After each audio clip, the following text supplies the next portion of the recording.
Each week, we get to focus on Shelton, brought to you by our community credit union. I'm happy to have in studio today Ryan Wheaton, the Shelton City Manager, and Public Works Director Craig Gregory. Morning, gang. How are you guys? Very good, and you? Happy holidays. Good to Thanks. see you. What are we talking about today? Had some changes. You guys had some projects in the queue over the last couple years, and you have a few years, upwards of 17, I think, on some of the projects. Correct. Decided more than a few years. decided to pass on some of these and send the money back. So let's talk about those projects and the reasons maybe why we decided that and how that all works. Yeah, I think the conversation started during our budget work, so we looked into what projects were on the horizon. And one of the first questions that we asked when we took a look at the 2017 budget was, are we actually going to get these projects done? Okay. We had 4 projects that were on the books where were funded in part 3, 9, and 17 years ago, respectively. And it was pretty clear that we weren't going to get them done in 2017.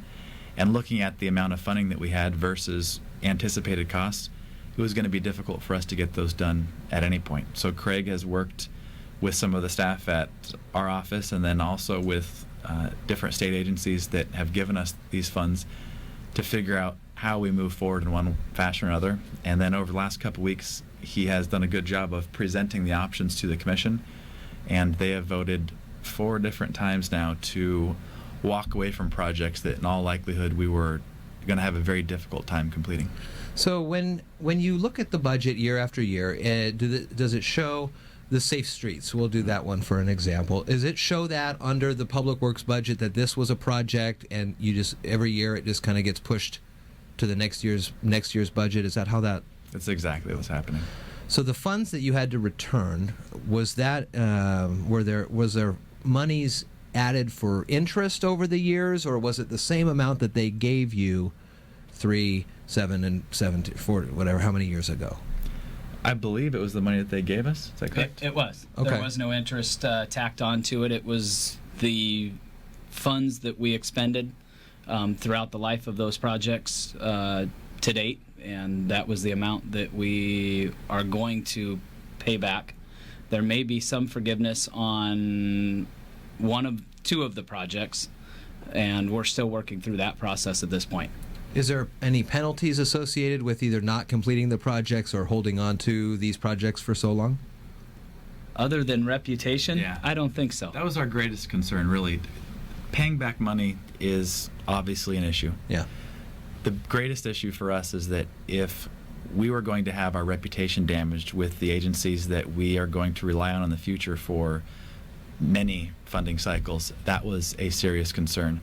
So Craig, our interim city engineer, I, the mayor, on multiple occasions went and spoke directly with the granting agencies to let them understand where we are and to apologize for the fact that we had let these grants that they gave us many years ago slide to this point.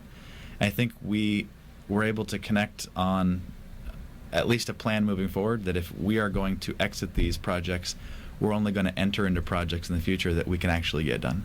Would they call you on an annual basis and wonder the status of these? That is fair to say. Yeah.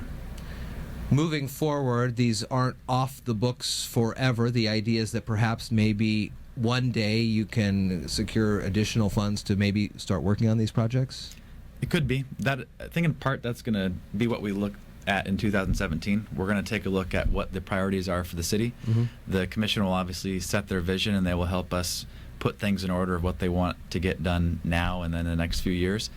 What we want to do, though, is make sure that we are prioritizing things that need to be done for people that are in the city now. Right. And having an eye toward the future, but also making sure that we're taking care of the infrastructure needs for people that are here. So something like safe streets, it's obviously a priority. It's students, it's people walking down the street, it's people parking, it's people driving, people that are accessing the complete street. We understand that kicking back a project like that makes it potentially look as though that's not a priority. Our concern, though, is that we were providing false hope that we were going to do that project, because the reality is that project was about half funded for what we needed, and we hadn't partnered well enough with the school district, with MTA, with the port, with the county on different projects that we were working on that's something that we're going to do different in the future. We're going to look at multiple funding sources, and we're also going to work with any other agency that's willing to work with us that's going to be impacted by that project. Is that the model kind of the state is moving towards, a more public-private partnerships on some of these bigger projects?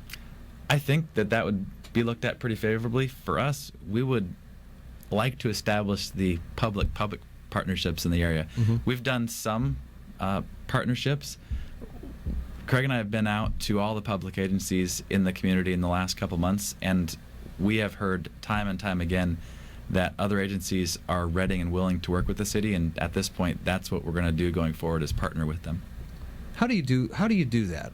You sit down and determine a priority list that you both kind of can agree on, and whether or not they're both the number one priorities, but if they're both close to the top, then you work out a way to bring in the private dollars as well. How does that process work?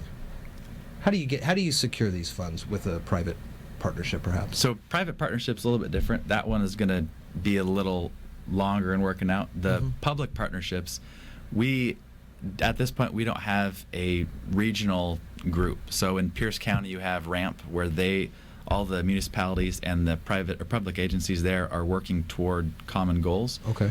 We may look at something. I know that in the past there was a chamber group that worked with different governmental agencies.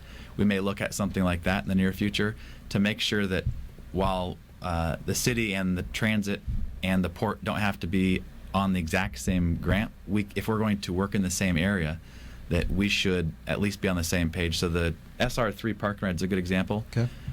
We could have had a partnership between MTA, the city, and the port at some point in the past. And I think moving forward, if we are to go back to that project, that's what we'd look for. Mm-hmm. But realistically for us, the step now is to start those lines of communication. We do have a lot of things in common with those agencies. I just don't know if we've explored those as much as we should have in the past. Let's talk And about. I think that's a great point, is just the communication so that everybody's needs are met. Right.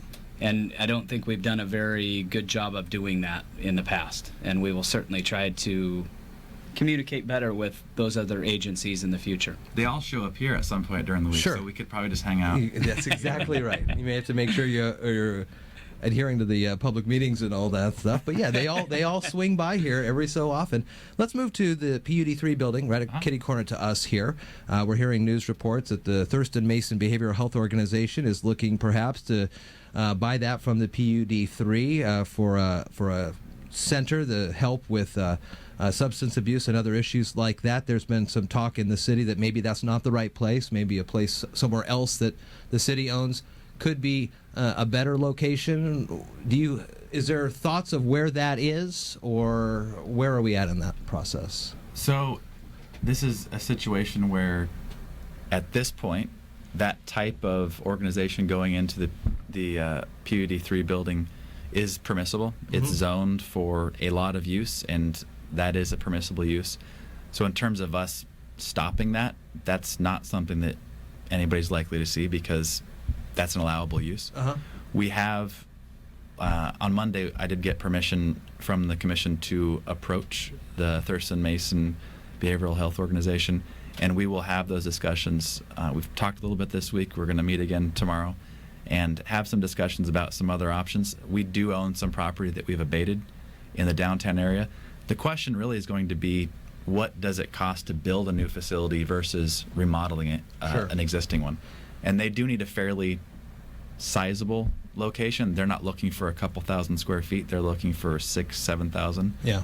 And I can see why this building is attractive. It's fairly low cost in terms of the structure, and it hasn't been used for a number of years. The need for those facilities, or for a facility like that in the community, is great. Chief Darren Moody's been out a number of times over the last couple of years discussing the need for that. And I think that if you asked all the commissioners individually, they would say absolutely the community needs it. The question obviously is what you asked. Is that the best place for it? And that's the conversation that we're going to have. Just kind of keeping your options open there. We want to make sure that before the discussion on Monday goes through with the PUD, that this group understands what all the options are. And if we have some options that haven't been that they haven't been approached with in the past, we want to make sure that they have all those. I don't know that anything will work out, but we do want to make sure that they understand that there may be other options, and if they have a chance to do something else, that we want to make sure that they have that opportunity. It was a little less than a week ago, I guess Friday, we woke up and saw a lot of snow here in Shelton. The public works crews out early, doing a great job on those roads. What were you hearing from the crews out there on how things were looking, as we may see some potential for some more snow as we move into next week here, Craig? They had some pretty good warning, and they were able to get some de-icer out on the hills, which made life a lot easier for them. The snow removal was fairly easy. We didn't get a ton of snow, which made things much easier to remove. But the de-icer, we've partnered with the county on a purchasing of de-icer, which we've lowered our cost and are able to go out and hit some more of those hills to make life a little easier on those guys. So, and they were out most of the night, but they were prepared, so that made it a lot easier. We had Dylan Barrett on last week as well to kind of mention that, as along with the Fire Marshal Patty. And speaking of some of the other new hires to the city, as Dylan's one of the newest, the communications manager there, what is the outlook for employment in the city in the next year? We will find out when our budget gets passed. Okay. So we're looking likely in 2 weeks that we'll move for final approval after we get some questions answered this upcoming Monday. But hopefully when we're back in a couple weeks, we'll have a chance to talk about some openings in 2017. Very nice. City Manager Ryan Wheaton, Public Works Director Craig Gregory on the air today for our Focus on Shelton. It's brought to you by our Community Credit Union. If I don't see you guys before the holidays, Merry Christmas, Happy New Year. We'll Merry see Christmas. you around these parts for sure. All right. Good to see you. Thank you.